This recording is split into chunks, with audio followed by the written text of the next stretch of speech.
deixa eu só... a casa dela era na casa, né? Era na casa. Era na própria casa dela. Isso que parece que não existe hoje, né? Eu não me lembro há muito tempo, eu não vou... Mas Brown, né? Não existe não. Não. Então a gente retoma com essa história. Pode retornar? Estamos retornando com o programa A Velha Nova Friburgo. Hoje o nosso convidado para falar desse passado delicioso é o professor Helênio. Só um minutinho, voltando.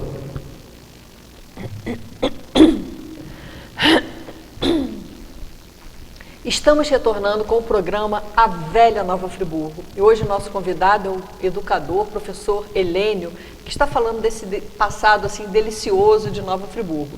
Professor Helênio, no primeiro bloco o senhor estava falando da sua fase inicial, né? Como aluno, o senhor citou o colégio da professora Helena Era o Coutinho. colégio Nossa Senhora da Conceição, se não me engano. Era um colégio ou era na residência dela? Era na própria residência dela. É só para as pessoas entenderem. O mobiliário era paupérrimo. As carteiras, as cadeiras eram feitas de caixote. Eu vou pedir para o senhor falar sobre isso, mas só para as pessoas entenderem, antigamente as professoras davam aula na sua própria residência, né? Os alunos iam lá, ela destinava um espaço na casa dela e ali ela dava uma aula do tipo multisseriada, né? A educação. Não que todos fizessem isso, você tinha os colégios de Nova Friburgo, mas uma grande parte das professoras davam aula em suas próprias residências. Aí, professor, então como é que era a sala de aula da professora Helena Coutinho? Como eu disse, um mobiliário muito pobre, mas aconchegante, porque nós alunos éramos todos amigos, meninos e meninas, e um fato interessante... Aí eram várias idades, né? Várias idades. É tipo um multisseriado hoje?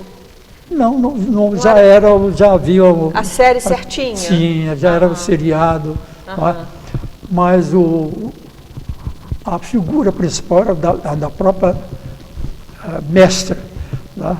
A dona Helena era uma figura ímpar. Ela costumava usar uma régua. E essa régua, quando havia assim uma conversa extra, então ela costumava bater com aquela régua sobre a mesa e muitas vezes quebrou a régua. Era de madeira? Era de madeira. E às vezes alguns eram atingidos pelo que sobrava da régua. Graças a Deus nunca aconteceu de eu ser alcançado. Muitas vezes eu alcançava as mãos do aluno.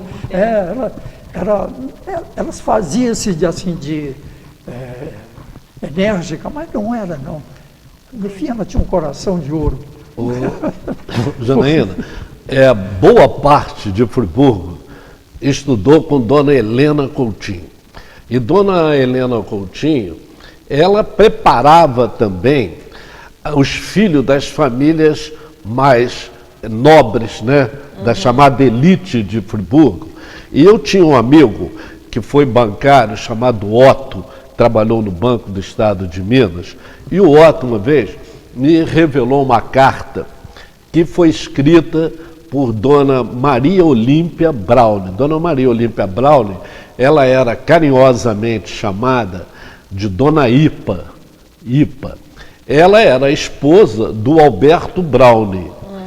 E, numa certa vez, Dona Ipa queria que Dona Helena preparasse o Admário Braune, que é o avô do nosso vice-prefeito Marcelo, certo? O Admário Braune ia fazer faculdade de Direito no Rio.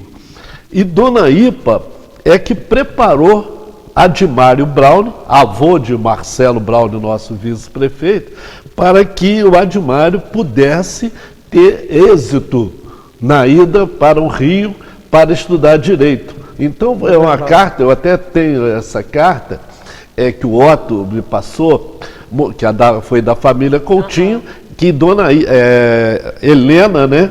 Dona Helena, minha mãe também estudou lá com Dona Helena, e Dona Helena, então, ela preparava, e aí depois, Dona Ipa, quando Admário Braune teve total êxito, escreveu uma carta também de agradecimento à dona Helena, que ela preparava até para latim e francês e outras coisas. Era um estudo preparado, né? Então, boa parte de Friburgo mereceu esse carinho e teve esse privilégio de estudar com dona Helena Coutinho, né? Sim. E ela, inclusive, tinha como professoras a filha dela, Maria do Carmo, Heidenfelder, tá? E uma neta, que era Susana Heidenfelder também. E outras professoras não parentes dela. Professor, como é que eram os castigos naquela época nas escolas? Tinha essa coisa do ajoelhar no milho? Não, não. A gente vai falar isso. Tinham castigos físicos? Tinham castigos físicos? O senhor falou que era autorizado uma professora bater com a régua, mesmo que carinhosamente na mão da... Era mais um carinho. Não tinha essa história de ajoelhar no milho, não? Não. Isso é mais para a área rural, né? Não, houve possivelmente isso quando a colônia se instalou, lá nos primeiros anos de colônia.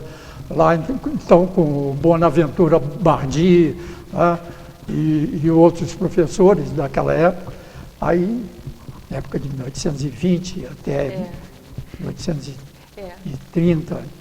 O Colégio Frisa, a gente tem algumas descrições do chamado bolo, né?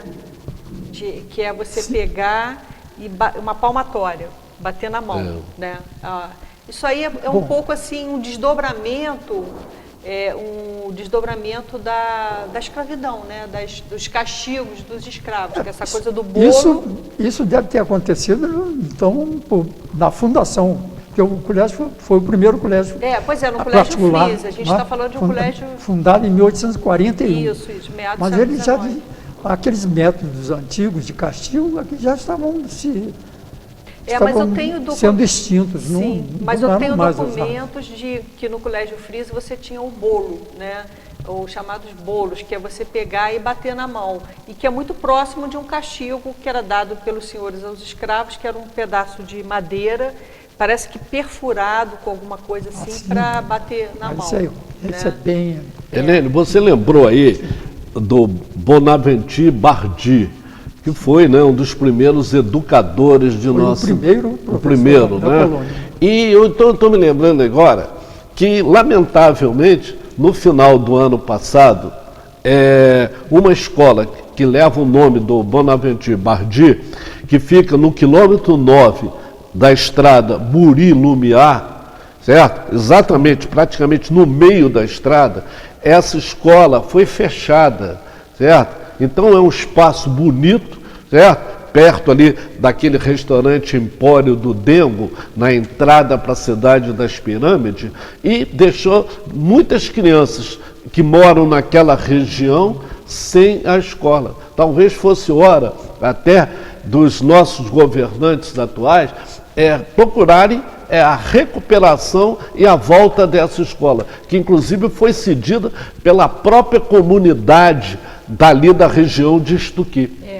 Isso é verdade. Já que a gente está falando de educação, então já vou aproveitar o programa para falar de Rio Bonito de Lumiar, que eu tive também naquela região, e uma escola ali foi fechada e as crianças têm que se deslocar até Macaé de Cima, né, para poder estudar. Também é uma escola que foi fechada no último governo, né?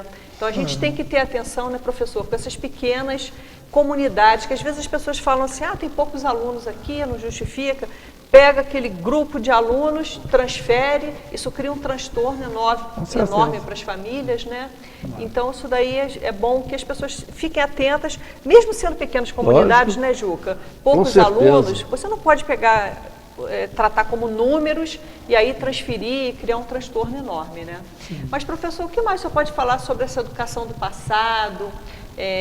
O senhor fez a sua formação com a professora Helena Coutinho e depois o senhor estudou em algum colégio tradicional? Sim, ao terminar lá o curso, naquela época nós chamávamos curso primário, lá, então ingressei no ginásio do Colégio Modelo. Sim. Aí eu fiz o curso ginasial no Colégio Modelo. Ali o senhor teria como opção também, vamos colocar o Colégio Anchieta. Por que o senhor estudou no Modelo e não no Anchieta? Foi questão de poder aquisitivo? Não, questão mesmo de posses.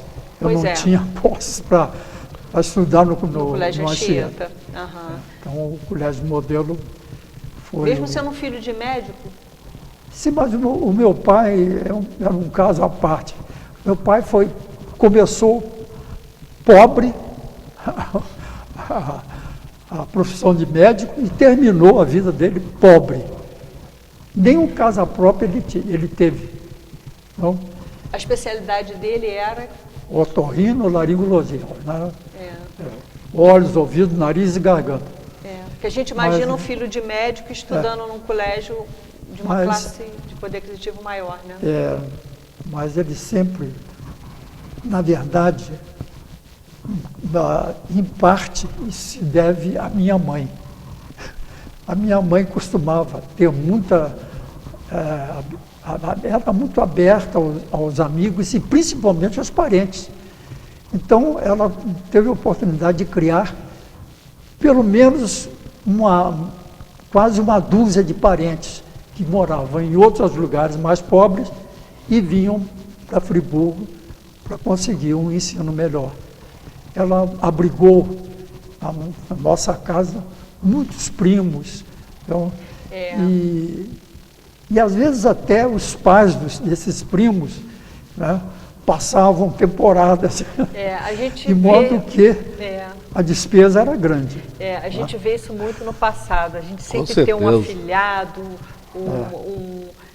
sei lá, alguém da família morando com você, ajudando, né? Isso era uma prática muito comum, né? Muito comum. Né, Juca? Ah, tem, na minha família isso teve muitas coisas, tem até hoje. Certo? Até hoje, né? Aqui tem que ser, né? É o espírito familiar de poder, quem tem mais condições, poder ajudar os outros mais necessitados, né? A única coisa Faz que parte.